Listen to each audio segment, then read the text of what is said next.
दोस्तों, हमारा ब्रह्मांड अजीबोगरीब अजूबों से भरा पड़ा है। यहाँ कोई भी चमत्कार आखिरी नहीं होता, वो महज एक छोटा सा चमत्कार या अजूबा ही होगा। साथियों, आज की वीडियो किसी जादू से कम नहीं है। पूरी दुनिया में समुद्री बरमूडा ट्रायंगल अपने कारनामों की वजह से प्रचलित है।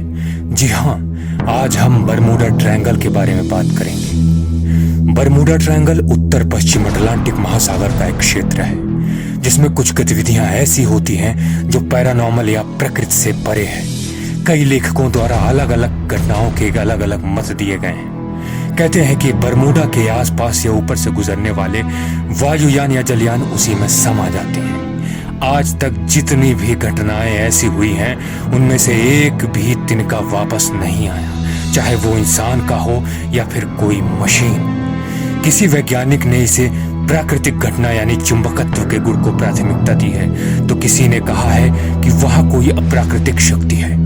कहा जाता है कि बरमूडा ट्रायंगल को सर्वप्रथम देखने वाला इंसान था क्रिस्टोफर कोलंबस। कोलंबस ने अपने लेख में जिक्र किया है कि जब वे ट्रायंगल के पास पहुंचे तो उनके कंपास ने काम करना बंद कर दिया था। इसके बाद उन्हें आसमान से एक विशाल गोला आता हुआ दिखा जो जाकर सीधा समुद्र में समा गया।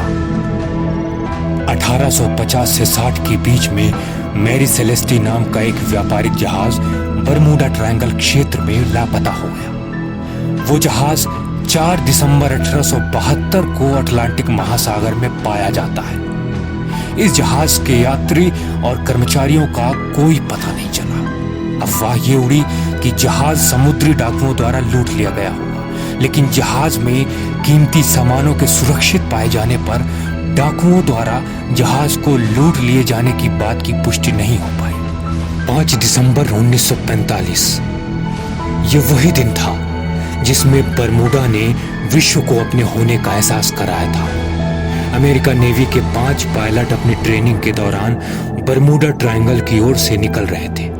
जैसे ही उनका जहाज बरमूडा ट्रायंगल में से निकलने लगा, उनके साथ विचित्र घटनाएं होने लगी, जिसे उन्होंने नियंत्रण केंद्र से साझा किया। उन्होंने संपर्क टूटने से पहले कंट्रोल रूम से कहा था कि हम दिशा का अनुमान नहीं लगा पा रहे हैं और हमारे कंपास चारों दिशाओं में घूम रहे हैं। इसके कुछ समय बाद ही पायलट का संपर्क अमेरिका के कंट्रोल रूम से टूट जाता है और वो पायलट जहाज समेत इस विचित्र रहस्य में गुम हो गए।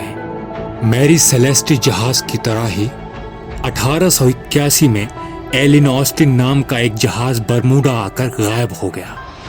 एलिन ऑस्टिन जहाज कुशल पायलट्स के साथ न्यूयॉर्क के लिए रवाना हुआ था। यह जहाज बरमूडा ट्रायंगल के रास्ते में कहीं खो गया। जहाज मिलने पर किसी भी इंसान की शिनाख्त नहीं हो पाई। अमेरिका के lieutenant commander G.W. Worley 309 members के साथ USS साइक्लोप्स नाम के जहाज में सफर कर रहे थे। बरमूडा ट्रायंगल को पार करते समय ये जहाज कहाँ खो गया कुछ पता ही नहीं चला। जिस रोज ये घटना हुई थी उस दिन मौसम भी अच्छा था और क्रू मेंबर्स संदेश भी दे रहे थे कि सब कुछ ठीक चल रहा है। लेकिन अचानक बात पलट गई और जहाज कहाँ गया, क्या हुआ उस जहाज का कुछ पता ही नहीं। इस जहाज सहित क्रू मेंबर्स का लापता होना अब तक एक पहेली बनी हुई है। और भी सुनिए, बरमूडा ट्रायंगल से गुजरने वाले कई एरोप्लेन्स का भी कोई पता नहीं। Star tiger, flight 19, Douglas DC-3 ऐसे कई हवाई जहाजों के नाम हैं जो बरमूडा ट्रायंगल में समा गए हैं। इस क्षेत्र में जहाजों के गायब होने के कारण पर कई शोध और अध्ययन भी हुए, लेकिन कुछ पता नहीं चल पाया। शुरुआती शोध में पता चलता है कि बरमूडा ट्रायंगल के पास एक विशेष प्रकार का कोहरा छाया रहता है जिसमें जहाज भटक जाते हैं, किंतु पुष्टि नहीं हो पाई। इन सभी घटनाओं के बाद एक सवाल हमारे जहन में जरूर आता है दोस्तों, कि क्या हमारी दुनिया में परग्रही भी आते हैं? इस सवाल का जवाब लगभग हाँ ही है। बरमूडा ट्रायंगल की गोद से कुछ ऐसा मिला है जिससे ये पता चलता है कि एलियंस कई 100 साल पहले ही धरती में आ चुके हैं। दरअसल एक गोताखोर खोजी का मानना है कि बरमूडा ट्रायंगल की तह से एक बड़ा सा टुकड़ा मिला है जिसे एलियंस के यान का हिस्सा माना जा रहा है। ये टुकड़ा लगभग 2 क्रिकेट मैदानों के आकार के बराबर है। इसमें कई तोपनुमा खांचे भी बने हैं। इसे देखकर ये कयास लगाए जा रहे हैं कि युद्धपोत जैसे इस यान का इस्तेमाल परग्रहियों ने धरती पर हमला करने के लिए किया था।